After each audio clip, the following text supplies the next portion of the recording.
Lecture number 35। आज के lecture में हमने असाइनमेंट डिस्कशन करनी है। कल के लेक्चर में जो असाइनमेंट दी थी आपको, हाँ जी, और असाइनमेंट आप रिटर्न करके नहीं आए। आपने ये समझा कि असाइनमेंट चेक ही नहीं होगी। असाइनमेंट चेक हो गई तो आपको एक दिन की एक्सटेंशन मिल रही है। कल के दिन में आपने यही असाइनमेंट रिटर्न फॉर्म में करके लानी है। हाँ, आपके लिए एक रायता है क्योंकि क्वेश्चन बहुत ज़्यादा है। तो जो एग्जाम्पल्स है ना, यानी जो प्रैक्टिस क्वेश्चन नहीं है, प्रैक्टिस क्वेश्चन मतलब पास पेपर के क्वेश्चन नहीं है, जो सिर्फ एग्जाम वो आप लिखेंगे वो भी रिटर्न में, लेकिन वो सिर्फ की पॉइंट्स लिख दें, यस नो, अमाउंट लिख दें, डैमेजेस की कितनी पे की जाएगी, बस इतना काफ़ी है, चलेगा। और जो आई के पास पेपर के क्वेश्चन है उन्हें आपने कंप्लीट फॉर्मेट में लिखना है, इतनी कोई रहता आपको। लेकिन हर क्वेश्चन रिटर्न फॉर्म में होना चाहिए, और जो आई के पास पेपर के क्वेश्चन है वो कंप्लीट सोल्यूशन फॉर्मेट में होना चाहिए, जैसा आपने एग्जाम में लिखना है। ठीक है, कर लेंगे कल, चलिए ठीक है। तो असाइनमेंट में क्वेश्चन ज्यादा है, एमसीक्यू भी हैं, आज ये कंप्लीट नहीं हो पाएगा, तो कल का लेक्चर भी इसके ऊपर लगेगा। ठीक है, तो डिस्कशन कल टेस्ट का सिलेबस आपको बता नहीं दिया गया? हाँ, बता दिया गया अभी। अच्छा, आप ना जुम्मे वाले दिन आप पूछ लिया करें कैसा सिलेबस दे दीजिए, ठीक है, क्योंकि हमने डिसाइड कर लिया होता है। बल्कि हाँ, जुम्मे को आपको फ्राइडे को डिस्ट्रीब्यूट कर दिया जाएगा। अगर ना डिस्ट्रीब्यूट हो तो आपने हाईलाइट कर देना है, क्योंकि एक दो दिन पहले सिलेबस बताना मुनासिब नहीं, आपने तैयारी भी करनी होती है। सीला और बीला सेम डे है भाई, ये प्लानिंग भाई मेरी नहीं है, ये किसी मतलब मैनेजमेंट की प्लानिंग है, कुछ नहीं। हमें कहते हैं आप टीचर है, टीचर ही रहे, हम कहते हैं ठीक है जी, ठीक है। वो जाहिर है उन्होंने, और वो भी बिला वजह प्लानिंग नहीं करते, कुछ ना कुछ फैक्टर उन्होंने सामने रखे होंगे डेफिनेटली, ठीक है, उनको डिसाइड किया होगा। क्लास में कितने स्टूडेंट्स हैं जिनका बीला और सीला दोनों पेपर दे रहे हैं स्टूडेंट में? तो 5, 6, 7, 8 स्टूडेंट हैं बस, बाकी 100 स्टूडेंट्स हैं। ऑनलाइन वालों को भी इजाजत नहीं है आके टेस्ट देने की, ऑनलाइन वाले कभी भी दे सकते हैं। बहरहाल चलिए, तो डिस्कशन की तरफ चलते हैं। अच्छा, एक चीज मैं आपको बता दूं, इसमें पता नहीं क्यों आई कैप ने क्वेश्चंस की तादाद गैर जरूरी तौर पे ज्यादा रखी है, गैर जरूरी तौर पे। यानी एक ही तरह के कंसेप्ट, मैं कल क्वेश्चन करने बैठा हूं, एक दफा वही कंसेप्ट, दूसरी दफा वही कंसेप्ट, 10 दफा वो कंसेप्ट आ गया। एक जिन स्टूडेंट्स ने ये क्वेश्चन किए होंगे उनको भी अंदाजा होगा। लेकिन बारह, चूंकि आपको पता है हमने एक तरह से समझ कसम खानी होती है कि आई कैप की किताब का एक एक क्वेश्चन करवाया है, तो उसके लिए मजबूरी है। हाँ, तो उसके लिए आपको हर क्वेश्चन, चाहे वो पहले हो चुका है या नहीं हुआ, अगर आई कैप की बुक में अपीयर हो रहा है, चाहे सिमिलर कंसेप्ट हो, वो हमने प्रैक्टिस करवाना होता है। तो थोड़ा सा कुछ क्वेश्चन में आपको लगेगा मतलब बोरिंग महसूस होंगे। स्टार्ट करें जी, अटेंटिव में चलिए। पहला question, question 6 A, Jamil employed coercion on Talat to sell his goods to Talat. यानी जमील चीजें बेच रहा है तलत को above market price, market price से ज्यादा, 1000 की चीज उसने 10,000 में बेच दी। Jamil also deliver the goods, Jamil ने चीजें भी दे दी उसको, and payment is due on Talat, और तलत ने 10,000 भी देने हैं। Later Talat proved in the court of law that coercion was employed, Talat court में पहुंच गया और उसने प्रूफ कर दिया कोर्शन एक्सरसाइज हुई थी, यानी कॉन्ट्रैक्ट वाइडेबल था, उसने रिसेंड कर दिया उसको, and rescinded the contract. Is Talat bound to return the goods to Jamil? बिल्कुल, चाहे कोर्शन हुई भी हो, रिस्टोरेशन आपको पता है करनी होती है, ठीक है, पैसे कोई नहीं देगा लेकिन चीजें वापस करनी होंगी। क्लियर है? अच्छा, मैं आगे आपसे पूछ रहा हूं, फर्ज कीजिए कि इस अरसे में तलत ने उन चीजों को इस्तेमाल भी कर लिया हो, तो जितना भी है, जितना भी कंजम्पशन हुई है, उसकी जो मार्केट प्राइस है, रीजनेबल प्राइस है, वो उसको पे करनी पड़ेगी। A clear? B, Azam pays Basit rupees 100,000 in consideration of Basit's promising to marry Chanda, Azam's daughter. Chanda is dead at time of the promise. Comment on legal status of this agreement. Void ab initio. और अब क्या होगा? Basit return करेगा आजम को 1 लाख रुपए। कोई issue तो नहीं है इसमें? कौन से वाला क्वेश्चन होता, केस होता तो ये पैसे रिटर्न ना होने होते?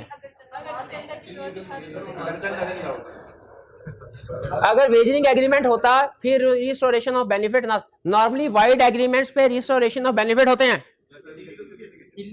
इलीगल में नहीं होते हैं। और वेजरिंग इलीगल ही है, वेजरिंग इलीगल ही है। वो एक कंसेप्ट था कहीं पे लिखा हुआ कि पेमेंट बाय लीगल रिप्रेजेंटेटिव और guardian in respect of void agreement, जैसे void agreement wagering agreement is not refundable. ये आपने पढ़ा? इसका मतलब क्या हुआ? अगर फर्ज कीजिए कि ये माइनर है, ये कहीं जुआ लगाए माइनर, और 1 लाख रुपया हारा है। अब ये वापस आए, इनका जो भी गार्डियन था, उन्होंने कहा भाई क्या हुआ? उन्होंने कहा 1 लाख रुपया हारा है। अब गार्डियन 1 लाख रुपया वो जुए का जो हारे हैं वो पे कर देता है, क्या गार्डियन इनकी प्रॉपर्टी से पैसे रिकवर कर सकता है? नहीं कर सकता। एक तो चाहे आप नेसेसिटीज ऑफ गुड वाला कंसेप्ट भी अप्लाई कर सकते हैं, नेसेसिटी ऑफ गुड है ही नहीं। और दूसरा खास तौर पे लाने का है कि जो वेजरिंग एग्रीमेंट के ऊपर आपने किसी को भी पेमेंट की ना, किसी की भी पेमेंट की आपने वेजरिंग एग्रीमेंट की, वो नॉन रिफंडेबल है। ये भी क्लियर है? C Adeel contracts with Babar to deliver to him 250 kg of rice before the 1st of May। 1 मई से पहले 250 kg राइस डिलीवर कर। Adeel delivers 130 kg only before that day and none after, यानी उसने डेट से पहले 130 किलो राइस डिलीवर की और उसके बाद कोई नहीं की। 250 करनी थी, 130 की। Babar retains the 130 kg। Babar ने after 1st of May Babar ने 130 kg एक्सेप्ट कर लिया। ये देखें, रिटेन कर लिया, एक्सेप्ट कर लिया। हालांकि सूली तौर पे एसेंशियल्स ऑफ टेंडर को सामने रखें तो ये वैलिड टेंडर नहीं था, क्योंकि होल ऑब्लिगेशन का नहीं था। स्टूडेंट कहते हैं सर होल ऑब्लिगेशन क्या होती है? होल ऑब्लिगेशन ये होती है कि 250 किलो का एग्रीमेंट हुआ तो 250 किलो डिलीवर करो। हाँ, अगर 249 किलो डिलीवर कर दिया, 1 किलो राइस एक शाह पर फट गया, वो गिर गई, वो माइनर डेविएशन, वो कोई मसला। लेकिन 130 kg माइनर डेविएशन नहीं है, ये वैलिड टेंडर नहीं था। वो उसको चाहे तो रिजेक्ट कर सकता, लेकिन उसने क्या कर लिया बाबर ने? After the 1st of is Babar liable to pay any amount to Adeel? Amount of 130, यानी जो उसने गुड रिसीव कर ली हैं उसके प्राइस तो पे करेगी। यानी अगर पार्शल आप रिसीव कर लें गुड या सर्विसेज, उसकी प्राइस पे करनी होती है। ये तो वही केस नहीं होगा सिंगर वाला 6 वो परफॉर्मेंस की, उसके बाद तो जितनी पास्ट परफॉर्मेंस है वो पेमेंट करनी पड़ेगी। अच्छा, यहां पे क्वेश्चन में थोड़ा सा मैं चेंज करता हूं। उसने कहा is Babar liable to pay any amount to Adeel? आपने कहा यस 130 की। Question part B, is Babar entitled to receive any amount from Adeel? Question की रिक्वायरमेंट को गौर से नहीं पढ़ा। इज बाबर वो है जिसने रिसीव किया, is Babar entitled to receive any amount from Adeel?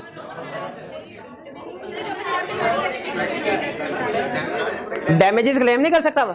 देखिए, मैंने भाई के साथ एग्रीमेंट किया 250 का, ये ड्यू डेट पे 130 ले आए किलो, मैं 130 एक्सेप्ट कर लिया, अब मैंने 130 के पैसे देने हैं इनको, ये क्वेश्चन कर रहा है। लेकिन इस चीज ने ब्रीच ऑफ कॉन्ट्रैक्ट भी तो किया। क्या ब्रीच ऑफ कॉन्ट्रैक्ट की वजह से मैं डैमेजेस नहीं इनसे ले सकता? हाँ, at time of acceptance notice देना पड़ेगा, बिल्कुल, लेकिन क्लेम तो कर सकता हूं ना, राइट है? क्या ये ब्रीच ऑफ कॉन्ट्रैक्ट है? यस है। सिंगर वाले में भी तो यही था कि अगर वो 6 नाइट में उसने नहीं परफॉर्म किया तो चलो ठीक है, उसका सिंगर का राइट क्या है? पिछली परफॉर्मेंस के पैसे मिले। लेकिन जो थिएटर का मालिक था उसका राइट क्या है? कि डैमेजेस क्लेम करे। सी क्लियर? आगे चलते हैं। D. Alia, a singer, contracts with Bisma, the manager of theatre, to sing at her favorite caterer for 2 nights in every week during the next 2 months. And Bisma engages to pay her ₹10,000 for each night's performance. On 6th night, Alia willfully इसमें बड़ा अहम लफ्ज़ है। इसका मतलब है कि इसका डिफॉल्ट है, ये सुपरवीनिंग इम्पॉसिबिलिटी में नहीं आएगा, ये ब्रीच ऑफ कॉन्ट्रैक्ट में आएगा। अगर आलिया बीमार हो जाती, डेंगू हो जाता उसको,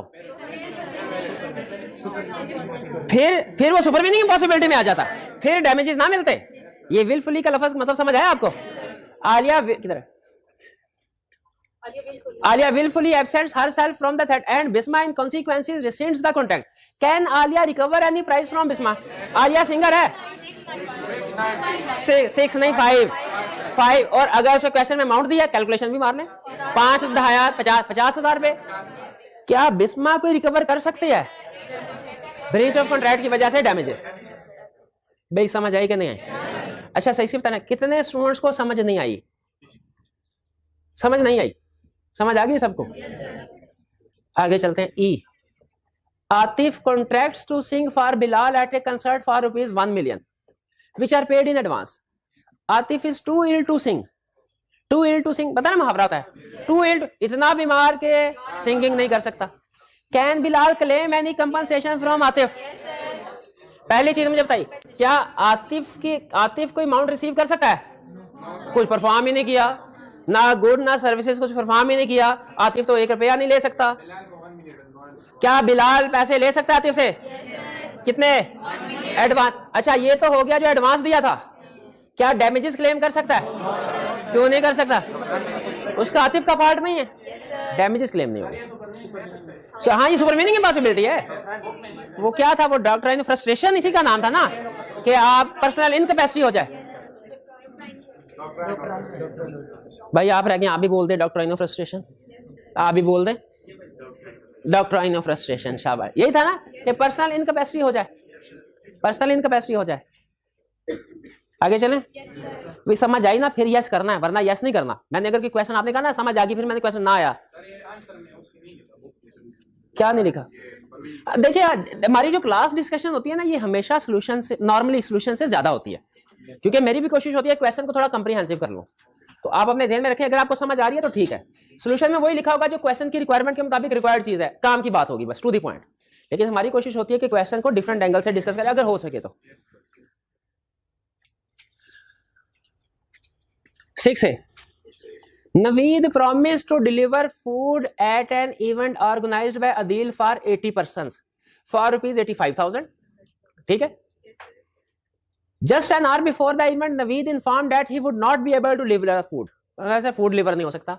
Adil arranged the food from another caterer, which did cost him rupees 93,000. What remedy is available to Adil? एक मिनट हारे, पहले मैं देखूं। सबसे पहले तो नवीद ने चूंकि हमें गुड सर्विस सप्लाई नहीं की, तो अगर हमने कोई एडवांस दिया हुआ है उसको वो वापस ले लेंगे। तो इसमें कोई एडवांस दिया हुआ है, सोल्यूशन में वो नहीं लिखना। दूसरा, चूंकि ब्रीच ऑफ कॉन्ट्रैक्ट किया है उसने, तो हम उससे डैमेजेस क्लेम कर सकते हैं, क्योंकि क्वेश्चन में कोई ऐसी इंफॉर्मेशन से पता चले सुपर मीनिंग इम्पॉसिबिलिटी है। ब्रीच ऑफ कॉन्ट्रैक्ट है, डैमेजेस क्लेम करेंगे। क्या कैलकुलेट कर सकते हैं हम डैमेज का? नॉर्मल रूल क्या है, कमर्शियल कॉन्ट्रैक्ट्स में मार्केट प्राइस और कॉन्ट्रैक्ट प्राइस का फर्क होता है डैमेजेस। कमर्शियल कॉन्ट्रैक्ट्स में डैमेजेस का रूल क्या है? मार्केट प्राइस और कॉन्ट्रैक्ट प्राइस का फर्क होगा, जो कि यहां पे कितना है? यहां पे कितना फर्क है? 8,000। क्लियर? इसका मतलब है 8,000 से क्लेम किए जा सकते हैं। 7. Asif hires Bilal ship to go to Karachi and there take on board on the 1st of January a cargo which Asif is to provide and to bring into Gwadar. यानी आसिफ ने बिलाल से कहा, भाई अपनी कश्ती लेके पहुंच जाना कराची पे, वहां पे मैं सामान लोड करवाऊंगा, तुम ग्वादर पहुंचा देना। The freight to be paid when earned. Freight बाद में मिलेगा, एडवांस नहीं है। Bilal ship does not go to Karachi. Bilal की शिप कराची पहुंची नहीं। आसिफ उधर अपना सामान लेके इंतजार करता रहा जो ग्वादर में सामान पहुंचाना था।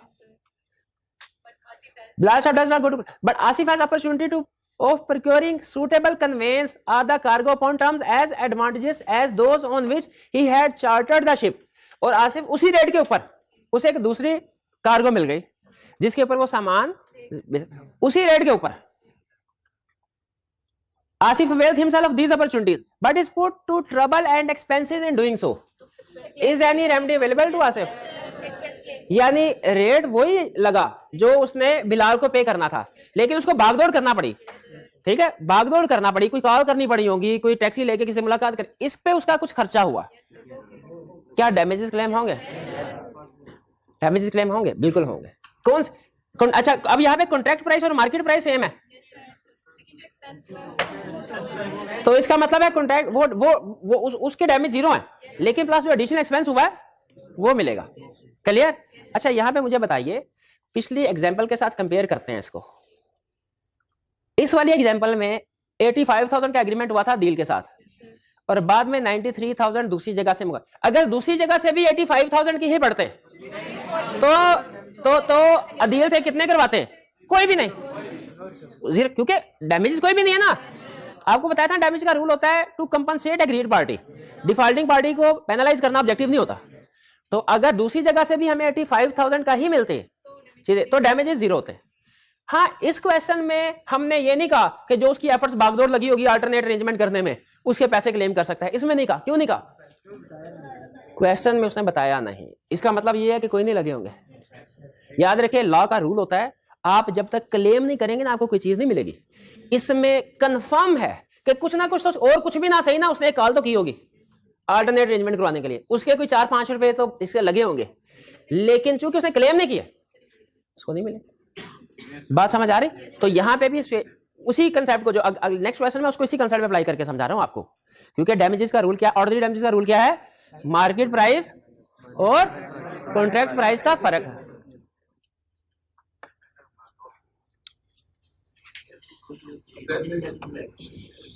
जी जी, अगर मार्केट प्राइस और वो अगर उसको कोई कॉस्ट एक्स्ट्रा पड़ी है, लेकिन वो फिर भी उसको शुरू तो कर सकता है ना टी-शर्ट कॉन्ट्रैक्ट। हाँ, अगर एक्स्ट्रा कॉस्ट नहीं पड़ी पिछले वाले क्वेश्चन में, वो फूड वाले क्वेश्चन में, जिसमें इस वाले क्वेश्चन में, हाँ इसमें एक्स्ट्रा कॉस्ट उसको नहीं पड़ी लेकिन फिर भी शुरू कर सकता है, तो क्लेम में क्या मांगेगा, डैमेजेस के तौर पे क्या मांगेगा, डैमेजेस के तौर पे उसको जो एक्स्ट्रा ट्रबल एक्सपेंस लगे हैं उसके एक्स्ट्रा, अगर फर्ज कीजिए ये भी ना लगते तो क्या फिर भी केस फाइल कर सकता था।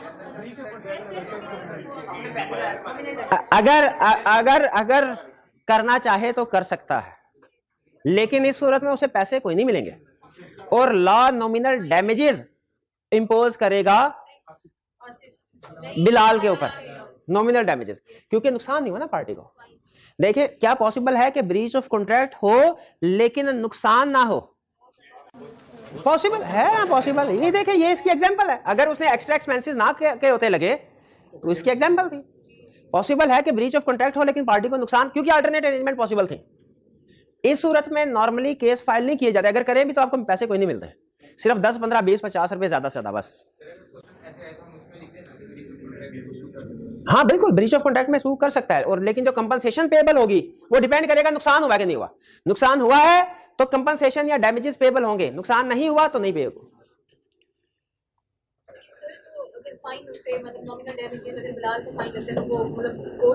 हाँ वो कोर्ट को, नॉमिनल डैमेजेस नॉर्मली वो कोर्ट के खाते में जमा करवा दिया जाता है। Question 8, Azam contracts to buy of Babar at ₹150 per kg 500 kilograms of rice, no time being fixed for delivery. Azam afterwards inform Babar that he will not accept the rice if tendered to him. Tender का मतलब क्या होता है, उसको deliver किया। पहले agreement किया कि 150 किलो के हिसाब से 500 किलो राइस खरीदेगा, बाद में उसने कहा मैंने नहीं खरीदनी। इफ टेंडर्ड का मतलब वही जो हमने पहले पढ़ा था, delivered. Tender means delivered, tender to him means delivered to him in accordance with terms and condition of contract. If tender to him, tender का मतलब क्या है यहाँ पे, डिलीवर्ड।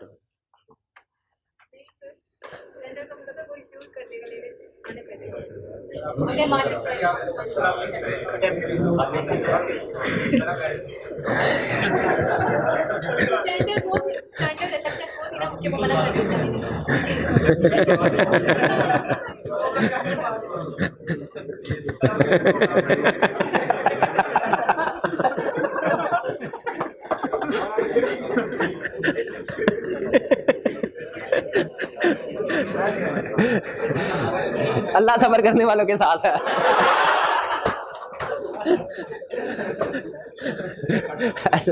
टेंडर अच्छा, अगर उसको डिलीवर की वो एक्सेप्ट नहीं करेगा, आजम ने क्यों कहा होगा, हालांकि 150 के रेट के हिसाब से एग्रीमेंट कर लिया, आजम ने उसके बाद क्यों कहा होगा कि भाई अगर मेरे पास ले, क्योंकि शायद उसकी मार्केट डाउन हो गई होगी, डाउन हो। अब देखिए ये बायर ने रिजेक्ट किया है, अगर प्राइस अप हो ना तो नॉर्मली सेलर रिजेक्ट करता है, प्राइस डाउन हो तो बायर रिजेक्ट करता है।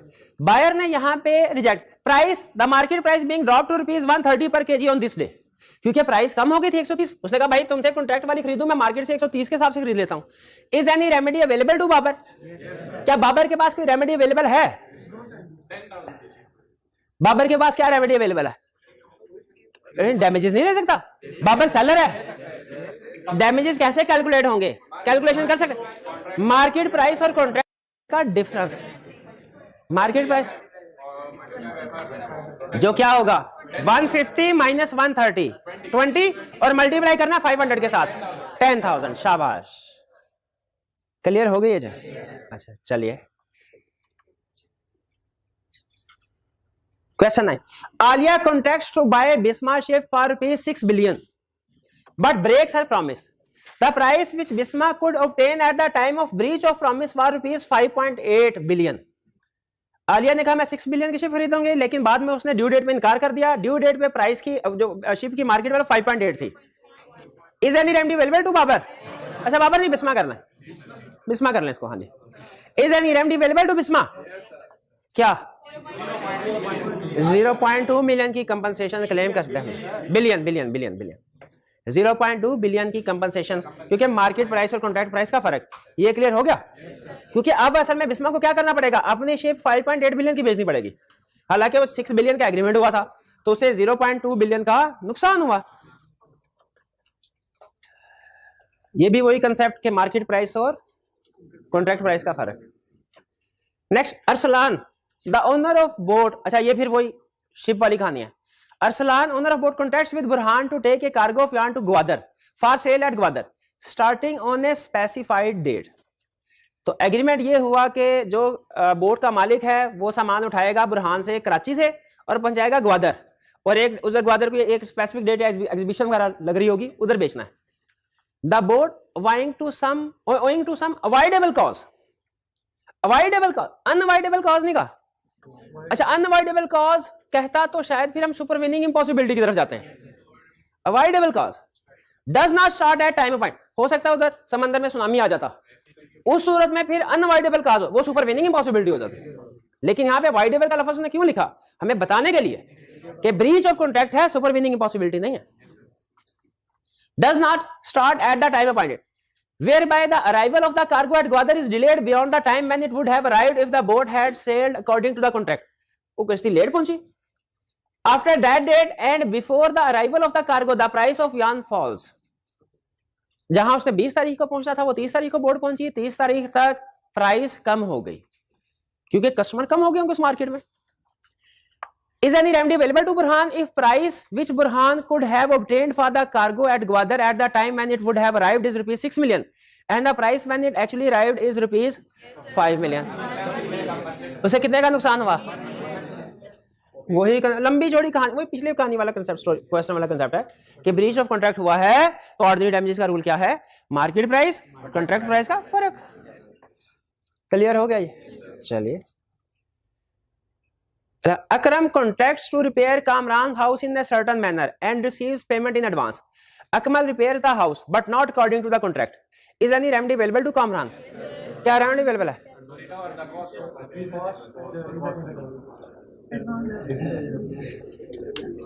हाउस पेंट किया, फर्ज कीजिए हाउस, लेकिन जिस तरीके से कहा गया था उस तरीके से पेंट नहीं किया, क्या सारे के सारे पैसे देने पड़ेंगे?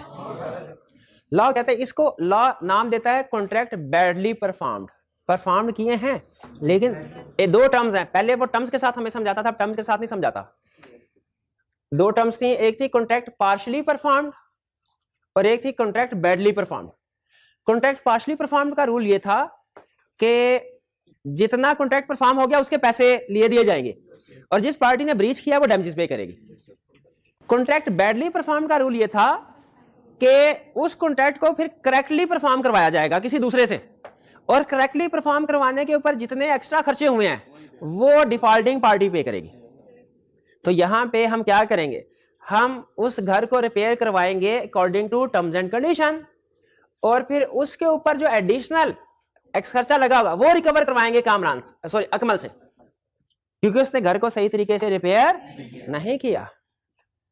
फर्ज कीजिए आपने 20,000 रुपया दिया, मुझे नहीं, कॉलेज को, फर्ज कीजिए मुझे दिया होता, फर्ज कीजिए, और मैंने आपको सही नहीं, मैंने 75% सिलेबस सही पढ़ाया, बाकी एंड पे आपको पता है जैसे हमारा टीचर्स का तरीका वारदात होता है, बागम बाग 2 हफ्ते, पहले 3.5 महीने में 10 चैप्टर और आखिरी 15 दिन में 6 चैप्टर्स।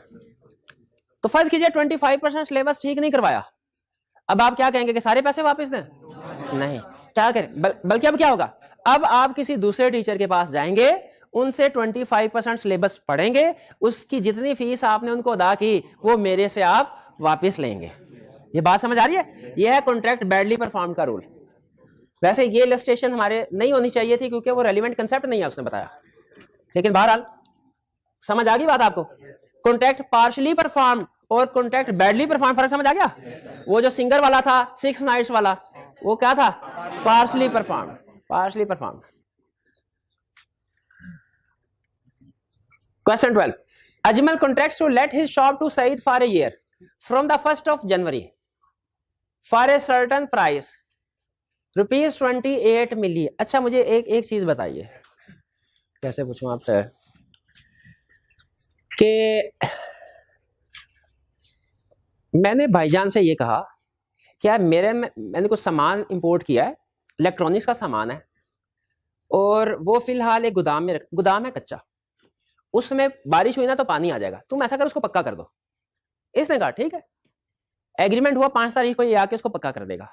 ये 5 तारीख को नहीं आया, 5 तारीख को भाईजान नहीं आए। 6 तारीख को बारिश आई। अच्छा, बारिश से पहले महकमा मौसमियात ने पेशगोई कर दी थी बारिश आने वाली है, तो मैंने कोई एक्शन नहीं लिया। हल्की हल्की बारिश शुरू हुई, कोई एक्शन नहीं लिया मैंने कहा अच्छा इसके साथ एग्रीमेंट हुआ था 5 तारीख को, इसने नहीं ना पक्की की दीवारें, तो अब मेरा जितना भी करोड़ों का नुकसान होगा ना वो इसकी नाअहली की वजह से होगा, इसके ब्रीच ऑफ कॉन्ट्रैक्ट की वजह से होगा, वो मैं इससे रिकवर करवाऊंगा, इसको कंगाल करके छोड़ूंगा। बारिश आई, सारा सामान इलेक्ट्रॉनिक्स का तबाह हो गया, मैंने कुछ भी नहीं किया। उसके बाद मैंने इसके ऊपर 5 करोड़ का केस फाइल कर दिया ब्रीच ऑफ कॉन्ट्रैक्ट में डैमेजेस की वजह से, कि मेरा नुकसान हुआ है 5 करोड़। बताइए क्या मुझे 5 करोड़ मिलना चाहिए? क्यों नहीं मिलना चाहिए? क्योंकि असल में ये इनकी नाअहली की वजह से नुकसान नहीं हुआ, मेरी नाअहली की वजह से।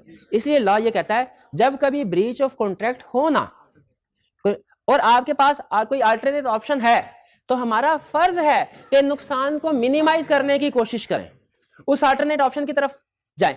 अगर वो अल्टरनेट ऑप्शन की तरफ हम नहीं जाते तो फिर ये हमारा फॉल्ट समझा जाएगा, इनका फॉल्ट नहीं समझा जाएगा। हाँ, अगर कोई अल्टरनेट ऑप्शन है ही नहीं फिर ठीक है, फिर इनका फॉल्ट समझा जाएगा। ये कंसेप्ट समझ आया? आप एग्री करते हैं लॉ के इस पॉइंट ऑफ व्यू से? अच्छा, अब यहां पे देखिए, कह रहा है Ajmal contracts to let his shop to Saeed for a year from the 1st of January for a certain price ₹28 million. Ajmal ने एग्रीमेंट किया सईद के, भाई मेरी दुकान है 1 साल के लिए किराए पे तुम्हें दी 28 मिलियन, शिप है 1 साल के लिए तुम्हें किराए पे दी 28। अच्छा, freight rise and on the 1st of January the hire obtainable from the ship is higher ₹32 million. 1 तारीख को क्या हुआ कि जो किराए थे वो बढ़ गए, जो हमने 28 मिलियन का कॉन्ट्रैक्ट किया था वो 32 मिलियन पे वही शिप अवेलेबल है हायर के लिए। Then the contract, Ajmal breaks his promise, Ajmal ने अपना वादा तोड़ा।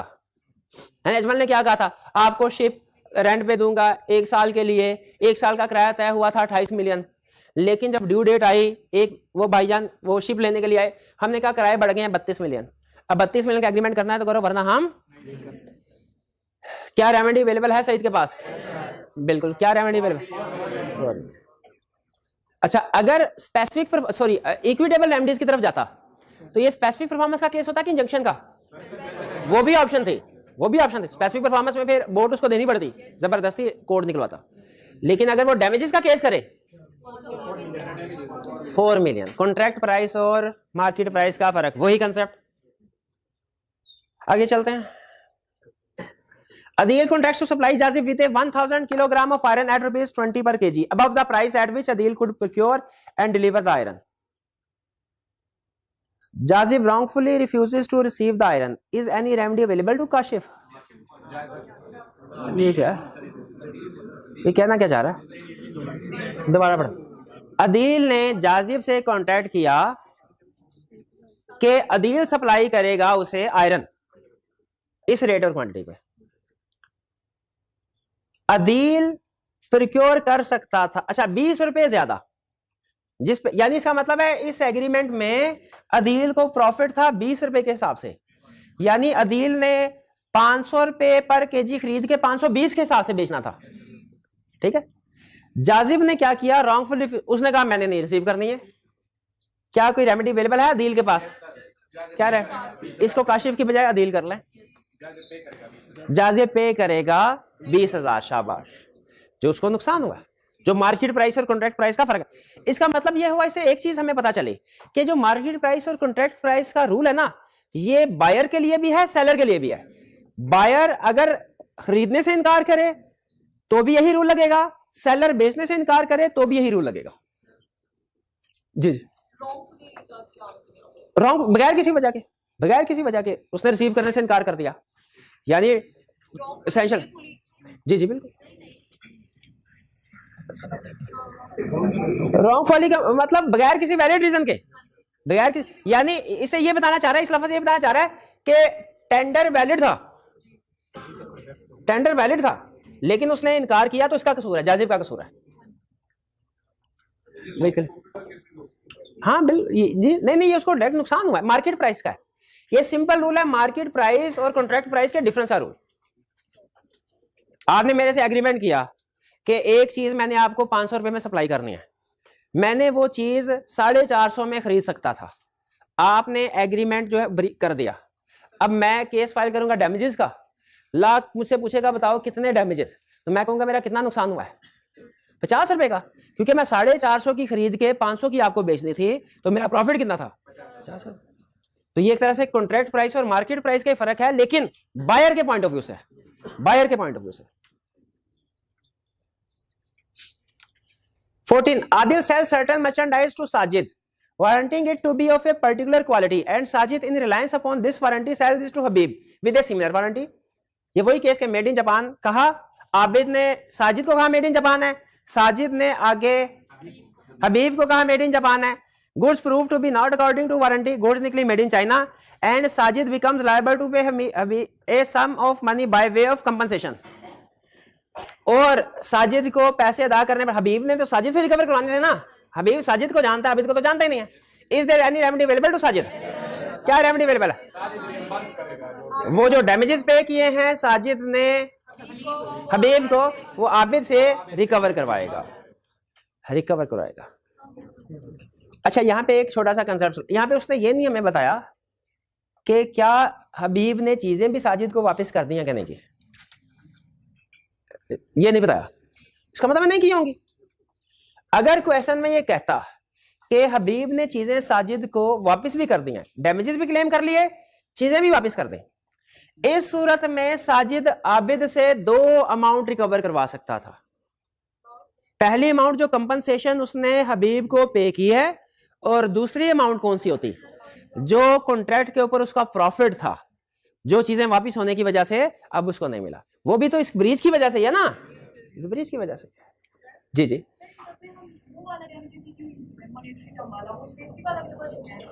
मॉनिटरी इक्विटेबल रेमेडी, वो डैमेजेस नहीं होते यहाँ पे। रेमेडी नॉर्मली हम डैमेजेस में ही जा रहे हैं, वरना तो आप ये अगर इसको इक्विटेबल रेमेडी की तरफ लेके जाएं, मैंने कहा सर क्वेश्चन स्टूडेंट का ये है कि जहां कहीं वो रेमेडी कह रहा है, आप उसको डैमेजेस की तरफ लेके जा रहे हैं, आप उसको इक्विटेबल रेमेडी की तरफ क्यों नहीं लेके जा रहे? तो इक्विटेबल रेमेडी में हम क्या कहते हैं कि वो उसको चीजें वापस करे, और फिर वो उसको ओरिजिनल जिस चीज के बारे में कहा गया था वो। जो इक्विटेबल रेमेडीज होती है ना, ये कुछ खास कॉन्टेक्स्ट में लागू की जाती है, नॉर्मल कॉन्टेक्स्ट में नहीं। जो नॉर्मल गुड एंड सर्विस वाले कॉन्ट्रैक्ट, जो भी कॉन्ट्रैक्ट्स होंगे आपने नॉर्मल अज्यूम करना है, नॉर्मल गुड एंड सर्विसेज वाले एग्रीमेंट्स होते हैं, उनमें लॉ डैमेजेस अलाउ करता है, ठीक है। जो स्पेसिफिक परफॉर्मेंस वाले या इंजंक्शन वाले केसेस होते हैं, वो खास केस होते हैं। पहले हमारे सिलेबस में लिस्ट होती थी कि इन केसेस में इक्विटेबल रेमेडी अलाउड है, इन केसेस में अलाउड, लिस्ट होती थी। अब वो कंसेप्ट उसने हमारे सिलेबस से निकाल दिया इस टाइम से, इसलिए मैं उस तरफ नहीं आपको लेके जा रहा। आपको ये लग रहा होगा कि शायद हर केस में हमारे पास ऑप्शन होती है इक्विटेबल की, नहीं, डैमेजेस की ऑप्शन हर केस में होती है, लेकिन इक्विटेबल रेमेडी की ऑप्शन कुछ केसेस में होती है, कुछ केसेस में नहीं होती। जैसे एक छोटी सी एग्जांपल देता हूं, उसमें एक एग्जांपल हुआ करती थी कॉन्ट्रैक्ट ऑफ मैरिज की। एक पार्टी अगर इनकार करते हैं मैरिज, दूसरी पार्टी मुझे बताइए क्या स्पेसिफिक परफॉर्मेंस का केस फाइल कर सकती है? वो नहीं कर सकती ना, जबरदस्ती थोड़ी कोई कहेगा, ठीक है। तो वो कुछ केसेस में हम इक्विटेबल रेमेडीज की तरफ जाते हैं, कुछ में नहीं जाते, क्योंकि हमारे सिलेबस में नहीं है, इसलिए किसी भी केस में आपने उस तरफ नहीं जाना।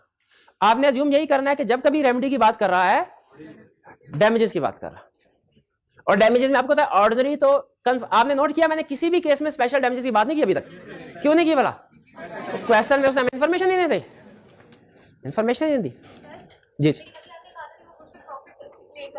वो उसका अपना था, वो उसका अपना, वो अगर उसने उस गुड की वजह से नुकसान हुआ ना, उसको उस गुड के रिटर्न होने की वजह से नुकसान हुआ, और वो रिटर्न किसकी वजह से हुआ था? उसके फॉल्ट की वजह से। हाँ, उसको स्पेशल डैमेज की तरफ लेके जा सकते हैं, बिल्कुल मैं एग्री करता हूँ आपकी बात से। वो जो डैमेजेस अगर पे करता, गुड्स रिटर्न हो जाते, तो जो उसको प्रॉफिट में सैक्रिफाइस करना पड़ता, वो स्पेशल डैमेज होता, वो क्लेम कर सकता, लेकिन उस वक्त बताया होता। 15.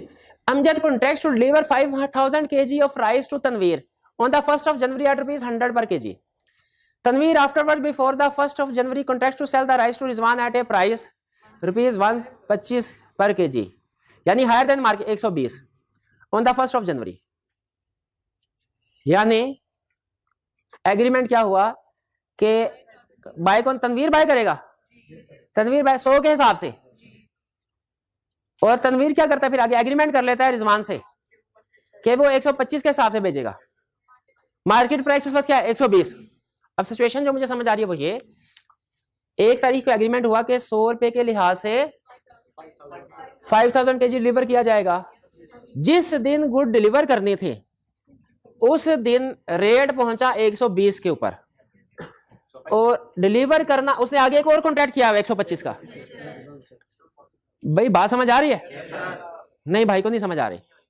मैंने इनके साथ एग्रीमेंट किया, आप मुझे 10 तारीख को 100 रुपए 1 kg की एग्जांपल लगा, 1 kg 100 रुपए के हिसाब से डिलीवर करेंगे, और इन भाई के साथ मैंने एग्रीमेंट किया कि आपको 125 की बेचूंगा ड्यू डेट के ऊपर, उसका रेट है 120 रुपए। अच्छा ये अच्छी एग्जांपल है।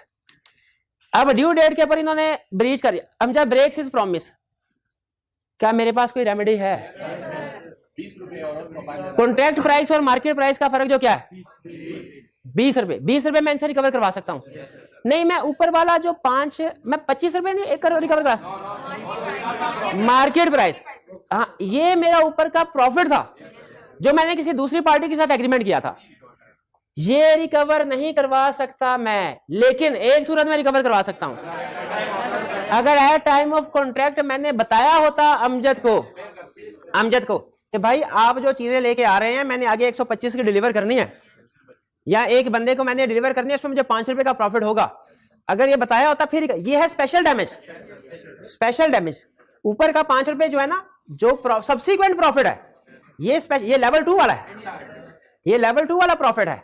तो मैं 20 रुपए तो हम सारे एग्री करते हैं ना कि ऑर्डिनरी डैमेज रिकवर करवा सकते हैं, ऊपर वाले 5 रुपए रिकवर करवा सकते हैं प्रोवाइडेड क्या किया हो, at time of contract inform किया हो। ये बात समझ आई? अच्छा, इस क्वेश्चन को मार्क कर, ये अच्छा क्वेश्चन है, ये ऑर्डिनरी डैमेज और स्पेशल डैमेजेस दोनों को कवर कर रहा है। इससे पहले कोई ऐसा क्वेश्चन नहीं आया जिसमें दोनों कवर हो रहे हो। इसको घर जाके तसल्ली से दोबारा पढ़िएगा जी।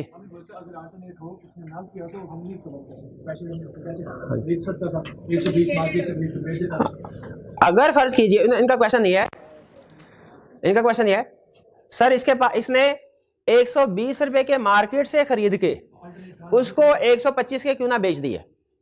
हो सकता है उसने यही किया हो, लेकिन इस सूरत में भी तो उसे 20 रुपए पर केजी का नुकसान हो गया, तो हम भी यही कह रहे हैं 20 ले सकता है। अच्छा, अगर बताया होता, ठीक है, अगर बताया होता ना उसने कम्युनिकेट और अल्टरनेट अरेंजमेंट होता, फिर आपकी बात ठीक थी, बिल्कुल ठीक, बिल्कुल ठीक।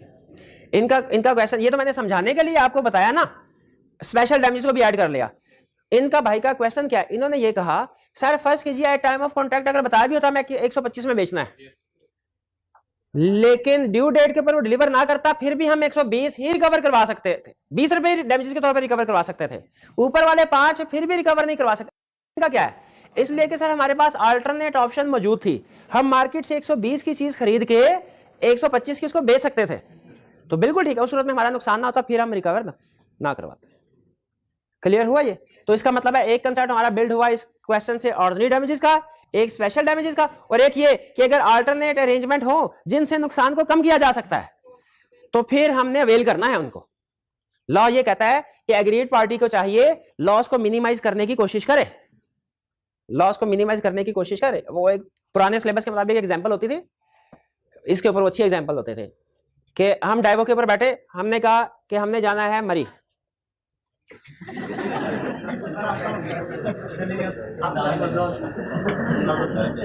हमने जाना है मरी, और रास्ते में उसने हमें उतार दिया इस्लामाबाद, हम गए पैदल मरी, रास्ते में हो गए हम बीमार, ठंड ज्यादा थी, फ्लू हो गया। अब डैमेजेस क्या क्लेम किए जा सकते? पहला, क्या इस्लामाबाद से मरी जाने तक जो ट्रांसपोर्ट है वो क्लेम किया? बिल्कुल। क्या जो हम बीमार हो गए इसके डैमेजेस? अच्छा, फर्ज कीजिए कि लॉ इसको अलाउ कर रहा है, क्योंकि मैं उस कंसेप्ट की डिटेल की तरफ नहीं लेके जा रहा, कि अगर आप उसके गलती की वजह से, नाअहली की वजह से रास्ते में आप रुके और आपको कोई नुकसान हुआ, तो लॉ फर्ज कीजिए उसको कंप्लेन कर, तो इस सूरत में हमें क्या पैसे मिलेंगे? फ्लू मेडिसिन के शाबाश, या डॉक्टर को विजिट किया।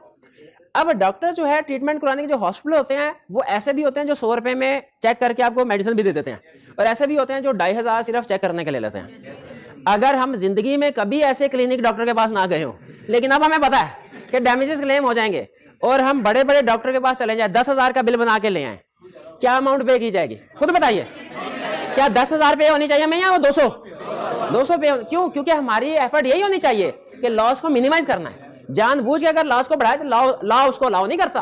और देखिए सही है, ऐसे ही होना चाहिए, ऐसे ही होना चाहिए जी। हाँ, एग्रीड पार्टी को पेनलाइज करना मकसद नहीं है, सॉरी, फॉल्टी पार्टी को पेनलाइज करना मकसद नहीं है, एग्रीड पार्टी को कंपनसेट करना मकसद है। और एग्रीड पार्टी को भी चाहिए कि वो फॉल्टी पार्टी को पेनलाइज करने की कोशिश ना करे, पार्टी को पेनलाइज करने की कोशिश ना करे। हाँ, आगे चलते हैं। Azam, a builder contracts to erect and finish a house by the 1st of January in order that Babar may give possession of it at that time to Qasim, to whom Babar has contracted to let it. यानी बाबर ने आजम से कहा कि घर बनाओ, बाबर ने आजम से कहा घर बनाओ, और बाबर ने कासिम से कहा कि मैं तुम्हें घर किराए पे दे दूंगा। Azam is informed of the contract between Babar and Qasim. मुझे अंदाजा हो रहा है कि आगे स्पेशल डैमेज की तरफ लेके जाएगा कहानी। आजम builds the house so badly that before the 1st of January it falls down and has to be rebuilt by Babar, who in consequences loses the rent which he was to recover have received from Qasim। जाहिर है अब 1 जनवरी को building, 31 दिसंबर को building गिर गई, उसने 4-5 महीने लगा के फिर इसको दोबारा कंस्ट्रक्ट करवाया होगा। अब 4-5 महीने रेंट थोड़ी देगा Qasim. And is obliged to make compensation to, और कासिम को कोई कंपनसेशन भी उसने दी for the breach of his contract. Is any remedy available to Babar? एक मिनट, पहले चीज, वो जो बिल्डिंग की कॉस्ट थी वो रिकवर कराएगा क्या? नहीं, वो बैडली परफॉर्म कॉन्ट्रैक्ट वाला कंसेप्ट आ गया, वो रिकवर कर, शाबाश। जो रेंट लॉस हुआ, अच्छा अब ये वाली तो ऑर्डिनरी डैमेज था, रेंट लॉस जो एग्रीमेंट हुआ ना सब्सिक्वेंटली दूसरा, ये स्पेशल डैमेजेस में आएगा। लेकिन चूंकि इन्फॉर्म कर दिया गया था इसीलिए रिकवरी हो सकती है। किसकी? जो उसको कंपनसे उस एग्री कॉन्ट्रैक्ट की बेस पे जो पेमेंट की गई वो सारी रिकवर हो सकती है। जो रेंट लॉस हुआ वो रिकवर हो सकता है आजम से, जो कंपनसेशन पे की। और अगर लेकिन आजम को ना पता होता कासिम के साथ वाले एग्रीमेंट का, फिर सिर्फ एक ही चीज पे होती, वो क्या? बिल्डिंग की कॉस्ट, बिल्डिंग की कॉस्ट। फिर दूसरे कॉन्ट्रैक्ट की कोई पेमेंट भी। समझ आ रही है कुछ? Asif having contracted with Bashir to supply Bashir with 1000 kg of iron at rupees 500 per kg to be delivered at a stated time. Contracts with Salim for the purchase of 1000 kg of iron at rupees 400 kg. Telling Salim that he does so for the purpose of performing his contract with Bashir. एक minute है, आसिफ ने बशीर को contract किया कि आसिफ बशीर को 1000 kg deliver करेगा। फिर उसने सलीम से खरीदने का भी एग्रीमेंट कर लिया कि भाई 400 से तुम मुझे दो ताकि मैं 400 के टेल, उसने बताया कि मैं ये बशीर को बेचने लगा 500 की, 400 500 बशीर को पता है। Salim fails to perform his contract with Asim, who cannot procure other iron, and Bashir in consequence rescinds the contract. Any remedy available to Asif? क्या? सलीम 100,000 के हिसाब से स्पेशल है। अच्छा इसमें मुझे ये बताइए, एक मिनट है, कॉन्ट्रैक्ट पर अगर फर्ज की उसने यहां पे मार्केट प्राइस नहीं दी, अगर यहां पे मार्केट प्राइस दी होती और बताया होता मार्केट में अल्टरनेट सप्लाई अवेलेबल है, तो फिर डैमेजेस कैसे कैलकुलेट होते? 400 और मार्केट प्राइस अगर 470 है, उसका डिफरेंस होते हैं, अच्छा फर्ज कीजिए अब इस क्वेश्चन को, अब एक क्वेश्चन पूछ रहा हूं, अगर आपने सही जवाब दे दिया इसका मतलब अभी तक का सारा जो कुछ केस में प्रैक्टिस कर रहे हैं सारा कुछ समझ आ गया। आसिफ ने एग्रीमेंट किया सेल करेगा बशीर को 500 में, 1 kg की एग्जांपल लेके चलते हैं, बाद में मल्टीप्लाई करना है, कॉम्प्लेक्स करने का फायदा नहीं। फिर आसिफ ने बाइंग एग्रीमेंट किया सलीम से 400 का और सलीम को बता दिया कि मैंने ऊपर बशीर को सेल करना है। ड्यू डेट पे सलीम ने सप्लाई नहीं किया। पहले तो इस क्वेश्चन को सॉल्व कर लेते हैं। आसिफ का कितना नुकसान हुआ? वो 100 के हिसाब से डैमेजेस क्लेम करेगा। अगर इस क्वेश्चन में उसने कहा होता ड्यू डेट पे सलीम ने सप्लाई नहीं की और मार्केट प्राइस है 470 and alternate supply available, alternate available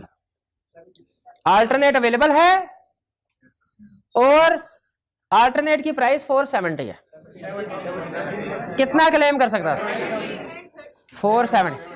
क्या ऊपर का 30 कर सकता है? नहीं। क्यों? क्योंकि वो उसका नुकसान नहीं हुआ, वो मार्केट से 470 उठा के 500, यानी इसका प्रॉफिट सो ही रहता। 30 ये मार्केट से उठा के बशीर से ले लेता प्रॉफिट और 70 सलीम से। अगर वो कहता कि मार्केट प्राइस 470 है बट अल्टरनेट नॉट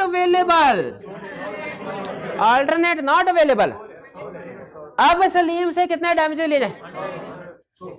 100। अच्छा, लेकिन देखें, लेकिन इसमें 100 को हमने 2 हिस्सों में डिवाइड करना है, ऑर्डिनरी डैमेजेस और स्पेशल। ऑर्डिनरी डैमेजेस का रूल वही रहेगा, और जो इसमें 70 रुपए है ना, 70 वो ऑर्डिनरी डैमेजेस में आएगा, और जो 30 है, ये बात समझ आई? यानी ऑर्डिनरी डैमेज का रूल वही रहेगा, कॉन्ट्रैक्ट प्राइस और मार्केट प्राइस का डिफरेंस। स्पेशल डैमेजेस जो हैं वो उस सूरत में क्लेम कर सकते हैं अगर आपने टाइम ऑफ कॉन्ट्रैक्ट बताया हो, और वो डिपेंड करेगा क्या हमारे पास अल्टरनेट ऑप्शन है कि नहीं। अगर अल्टरनेट ऑप्शन नहीं है फिर हम उसका देख, अगर अल्टरनेट ऑप्शन है तो हमने अल्टरनेट ऑप्शन को एक्सरसाइज करना है ताकि लॉस मिनिमाइज हो सके। याद रखें, लॉ जिम्मेदारी लगाता है एग्रीड पार्टी की कि लॉस को मिनिमाइज करने की कोशिश करनी है। क्वेश्चन में अगर हमें कुछ भी नहीं ना बताता तो हम एज्यूम करते हैं अल्टरनेट ऑप्शन नहीं थी, अल्टरनेट ऑप्शन नहीं थी। जैसे यहाँ पे देखें, यहाँ पे हम उससे पूरा 100 रुपया रिकवर करवा रहे हैं, 100 रुपया रिकवर करवा रहे हैं, एज्यूमिंग के कोई अल्टरनेट ऑप्शन नहीं है। भाई ये बात समझ आ रही है? आगे चलें। अमजद कॉन्ट्रैक्ट्स विद, अच्छा लंबी चौड़ी कहानी है, निकलता एंड में से कुछ भी नहीं। अमजद कॉन्ट्रैक्ट्स विद, नहीं रहने भाई, कसम नहीं खानी कि आई कैप की बुक के सारी एग्जांपल, सारे क्वेश्चंस करवाए हैं, रहने नहीं देना। Amjad contracts with Bilal to make and deliver to Bilal by a fixed day for specified price a certain piece of machinery. Amjad ने बिलाल से कहा कि वो बिलाल को एक मशीनरी देगा, ठीक है। Amjad does not deliver the piece of machinery at time specified, and in consequence, Bilal is obliged to procure another at a higher price than that which he was to have paid to Amjad. ज़्यादा तो difference था, and is prevented from performing a contract which Bilal had made with a third person at time of his contract with Amjad. लेकिन एक तो महंगा भी खरीदा और दूसरा महंगा खरीदने के बावजूद वो थर्ड पार्टी के साथ कोई कॉन्ट्रैक्ट किया था वो पूरा नहीं हो सका, but which had not been communicated to, लेकिन अमजद को नहीं बताया था, अमजद को नहीं बताया, and is compelled to make compensation for breach of that contract. Is any remedy available to Bilal? अच्छा ये भी मुझे अच्छा लग रहा है क्वेश्चन, इसमें अमजद है, अमजद ने बिलाल को कहा कि मशीनरी तुम्हें दे दूंगा, अमजद ने बिलाल को मशीनरी नहीं दी, फर्ज कीजिए 100 की थी, 100 मिलियन की, बिलाल ने मार्केट से उठाई 120 मिलियन की, तो ऑर्डिनरी डैमेज तो हो गए 20, ये ऑर्डिनरी डैमेज क्लियर हो गए। अब स्पेशल डैमेजेस कौन से हैं? जो अच्छा दूसरा कॉन्ट्रैक्ट भी किया था जो नहीं परफॉर्म हो सका, अब वो पैसे मिलेंगे कि नहीं? वो पैसे नहीं, क्यों नहीं मिलेंगे? कम्युनिकेट नहीं किया। पिछले वाला एक क्वेश्चन गुजरा ना जिसमें उसने कम्युनिकेट किया था और कंपनसेशन भी दी थी, और रेंट वाला था, रेंट भी दिया था, कंपनसेशन भी दी थी। तो ये भी अच्छा, इसको भी मार्क कर ले, ये अच्छा क्वेश्चन है ये भी। और जिस क्वेश्चन में ऑर्डिनरी डैमेजेस स्पेशल डैमेजेस दोनों आ रहे हो ना, वो अच्छा क्वेश्चन है। एक रेंट वाला था, वो निशान लगवाया था मैंने, वो भी आपने घर जाके पढ़ना है। ये वाला भी अच्छा क्वेश्चन है, इसको भी घर जाके पढ़ना, ठीक है।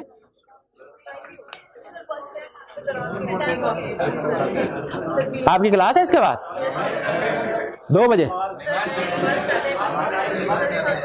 अच्छा ठीक है नहीं आप असाइनमेंट नहीं, कल अगर असाइनमेंट ना करके मैं 2 बजे तक बिठा लूंगा आपको, पक्की बात है।